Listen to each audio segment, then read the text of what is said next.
Do I have a drinking problem? Guilty as charged.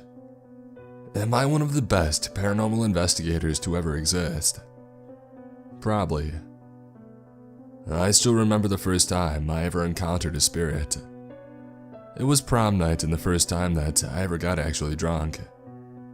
I was throwing up in the girls' restroom when suddenly, I could hear sobbing coming from inside another stall. I wiped my mouth and I turned to look around. I almost jumped when I saw her, but I quickly caught myself, only allowing a small gasp to escape from my lips. If I hadn't puked it up already, the shock would have sobered me up by then. There in the stall, right across from me, was a girl. The lid on the toilet was down and she was sitting on it, hanging her head. Her long dark hair was obscuring her face, but by the sounds that she was making and the shaking of her shoulders, it was clear that she was the one crying. I cleared my throat audibly. Hi there, I stammered, not quite sure what to say. I didn't hear you come in. You startled me. I let out a nervous chuckle. No reply. I took a few steps towards her, looking her up and down. It was hard to see in the partial darkness of the room, but she wasn't dressed up for prom. Her clothes were simple and kind of old-fashioned, 80s style. I was pretty sure that I hadn't seen her around before. Are you alright? Is there anything I can help you with? Anything that I can do? I asked gently. Again, no response, just sobs. Would you like to talk about it? I offered. It was then that I noticed that something was wrong with the way that she was holding her arms. The palms of her hands were pointing upwards, and it looked like she was trying to keep them away from her shirt. I took another step towards her, and that's when I saw it. The blood slowly dripping from her hands. She had slit her wrist. God, what have you done? I gasped. We need to go to the hospital now. Come on, get up. I bent down and I reached out to grab her shoulder to help her to her feet. But my hand, it went straight through her. My eyes widened in terror. It couldn't be. I slowly reached out once again to touch her. But again, there was nothing there. It was then that I realized it. The girl slowly lifted her head, but before I could see her face, she vanished, disappeared into thin air. I stumbled and I landed on the cold bathroom floor. It took me a while to completely comprehend the whole situation. The first thing I did was look her up. And indeed, there had been a student of my high school who had committed suicide in one of the restrooms in 1986. Her name was Pamela. I even found a picture of her. I immediately recognized her. I had seen a ghost. I couldn't believe it at first, but when it all began to sink in, I started conducting some experiments. I visited tons of allegedly haunted locations just to find out if I could see other dead people, but nothing ever happened. And then I tried recreating certain elements of that evening. I tried going back to the school's restroom, but they threw me out. Apparently former students aren't allowed to come by unannounced. Sometime later, I finally had the idea to try out drinking like I had that night. And what can I say? It worked. I started reorientating my career. If I learned one thing during the time I've been doing this job, it's that most people in this business are fake. A lot of them don't even believe in ghosts. They just use some cheap tricks and make up semi-heartwarming stories to make profit from the mourning loved ones of the recent deceased. I've met a few really nice people though too. People who actually want to help. But that's not what this is about. This is about the most horrifying experience I ever had. It was 2 years ago and I was still pretty new to the job. I had gotten a call by a middle-aged couple who wanted me to contact their twin daughters who had disappeared 2 months prior. The disappearance had been ruled as a kidnapping case, and investigations were still ongoing. The parents were distraught. They had told me over the phone that they had never really believed in the paranormal, psychics, and all that, but that they were desperate to find their children. I felt terribly sorry for them and immediately got on my way. It took me about 3 hours to get to their place, including the small detour to get booze. I arrived to find a beautiful large house that might have looked like a warm family home if it weren't for the strange, dark atmosphere surrounding the place. The closer I got to the building, the worse it became. The air was cold, too cold. It all felt so distant and unfamiliar. I remember thinking that it was weird. I wasn't even drunk yet. The lady who welcomed me in looked pretty normal, except for the large bags under her eyes and her tear-swollen face. She frowned in confusion and she glanced down at the bottle. "Good evening. Are you the—" "Yes, that's me," I quickly replied. "Oh, come in then," she said in a brittle voice.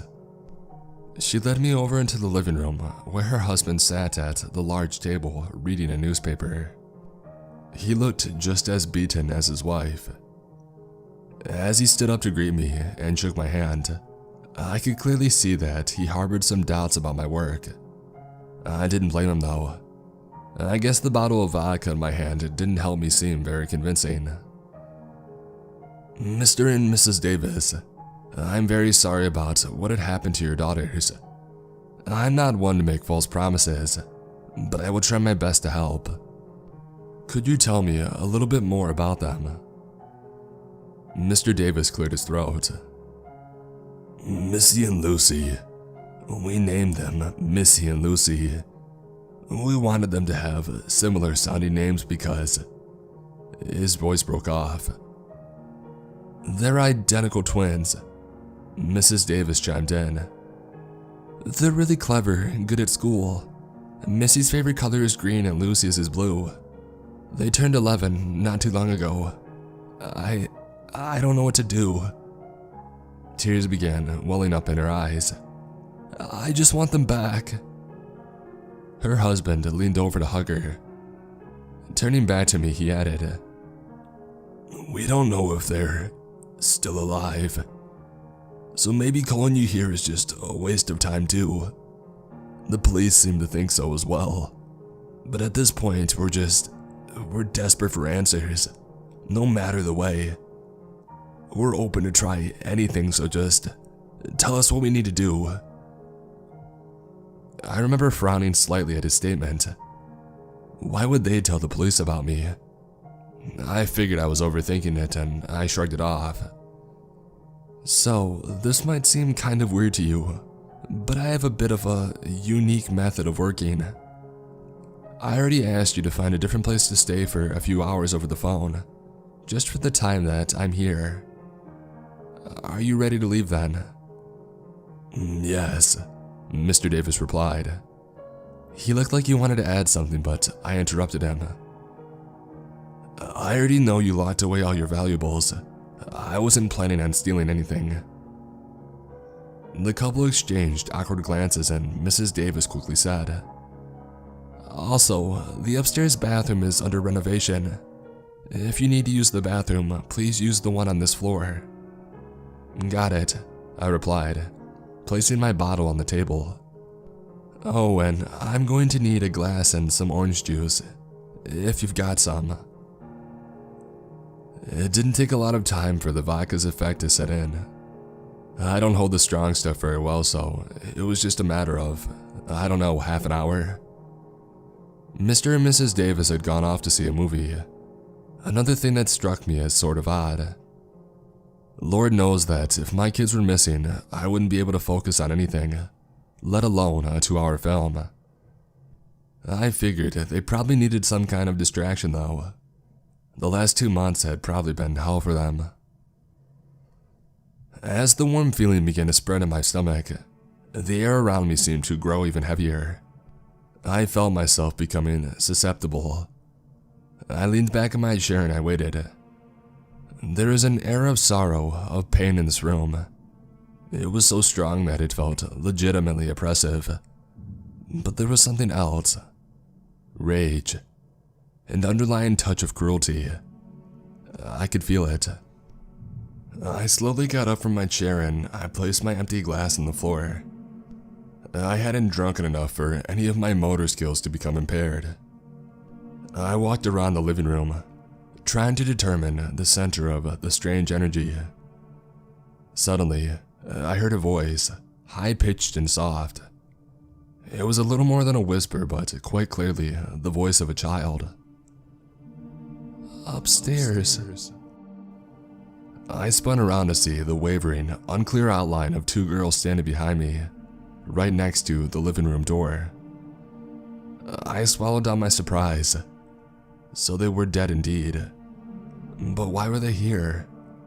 Did it mean that the kidnapper had killed them inside the house and then taken away their bodies?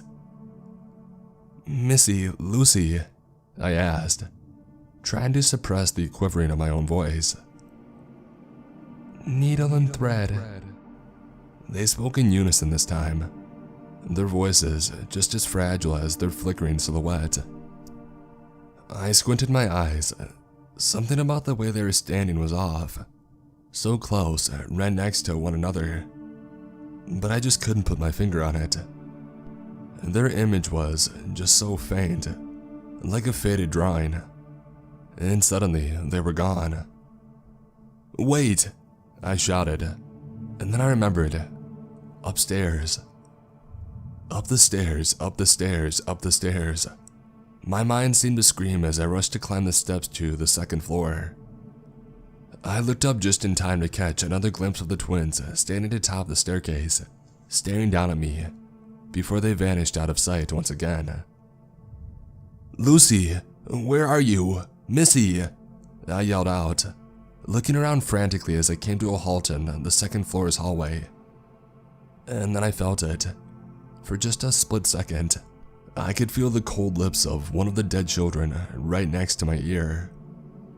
I didn't dare to turn my head in fear of scaring her away. I stood as still as a statue as she whispered two words. The bathroom. The bathroom. A terrible suspicion began to grow within me. Renovations. Renovations, my ass. I rushed along the hallway, hurriedly checking each room. I passed the parents' bedroom, a room filled with toys which I assumed had belonged to the twins, and another staircase. There is an additional floor above this one, which was probably where the twins' actual bedrooms were located. But my destination lay at the far end of the hallway. As I ran towards the door, the hallway seemed to stretch itself to a surreal length. The door was locked. Of course it was. The room was under renovations after all. I kicked, I banged, and I threw myself against it, until the weak-aged doorframe finally gave in. To my surprise, the bathroom looked relatively normal. There was nothing off about it at first glance. I looked around, searched every corner. Nothing. Absolutely nothing out of the ordinary. Damn, I muttered. I would have a hard time explaining this to Mr. and Mrs. Davis. But then, there they were again. They were standing in the middle of the room, staring at me with large, pleading eyes. This time I could clearly see what was wrong with them. Their bodies. They were attached at the sides. The rags that they were wearing were bloodstained and dirty. It took a few seconds for the realization to set in, and when it did, my blood ran cold. Needle and thread. No, no, please don't tell me that's how you died, I whispered. One of the girls gently tapped the bathroom tile she was standing on with her bare foot. I looked down and my eyes widened. There was a set of tiles in the floor that looked much newer than the other ones. They were cleaner and they didn't have any scratches yet. The plaster holding them together was fresher too. I took out my pocket knife and I hastily began scraping away at it. The twins still standing over me, watching. I don't know how long it took me. My knife went dull pretty soon. I found a screwdriver in one of the cabinets and I kept at it until finally, I had scratched enough off for the tile to be loose enough. Using the blade of my knife as a lever, I lifted the tile. I gagged as I stared into the empty eye sockets of the decomposing head underneath it. The stench that wafted out of the hole was almost worse than the sight itself. I looked up at the sad, watery eyes of the twins. They had sat down in front of me. The girl on the left reached out to touch the remains of the face that I had uncovered. "That's me," she breathed. I felt tears well up in my eyes. Who did this to you? I already knew the answer, but I had to hear it from them. "Daddy does bad things," the girl on the right said softly. "But Mommy's worse," the girl on the left added. I nodded. I pulled on my cell phone, dialed 911, and upon being asked what my emergency was, I simply said, "I found the two missing girls." After hanging up, I looked back at the girls. They said they were going to be here in 10 minutes. What would you like me to tell them what exactly happened? The twins exchanged pensive glances before the one on the right spoke up. "Mommy didn't give us anything to eat. We were hungry. We wanted out. We tried to flee, but they caught us. Mommy was really mad at us. She said we wouldn't go anywhere again. Ever. Needle and thread. Needle and thread." We sat in silence for another 8 minutes or something. I looked at them and they looked back at me. They didn't look all that sad anymore. Suddenly, the silence was broken by a loud knocking at the front door. I got up. "That must be them. Are you girls going to be fine?" I asked as their features began flickering and slowly dissolving in front of my eyes. They didn't respond, and before I knew it, they were gone. I quickly wiped away my tears and I rushed downstairs to open the door. It took quite some time to explain everything to the police. I think the official statement says something along the lines of, "The investigator found the corpses by accident." Nonsense. I really don't care though. They can believe whatever they want. The Davises were arrested pretty much on the spot, and their confession was just as harrowing as expected. Apparently Mrs. Davis had some sorts of mental illness that caused her to have sudden anger outbursts, and Mr. Davis would gladly let his frustration out on his daughters. When they had given their children nothing to eat for 2 entire days, the girls attempted to run away. They didn't get very far though. Needle and thread. It's these 3 words that have never left my mind since.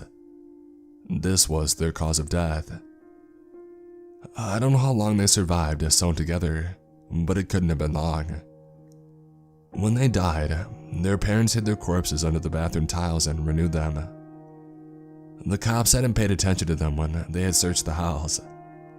Apparently the Davises wanted to play the role of the grieving parents perfectly, which is why they told everyone that they would be calling a paranormal investigator. They hadn't expected me to find anything. Of course they hadn't. They had looked up the one who, out of everyone in the business, seemed the least legitimate. Seeing as I explained my methods on the website, I'm not really surprised they'd think I was just some crazy weirdo. Well, not everyone believes in ghosts. I don't know what you were expecting when I said I would tell you about the creepiest thing I ever saw. Probably a demon or something. If so, I'm sorry to disappoint. It's kind of funny though, isn't it?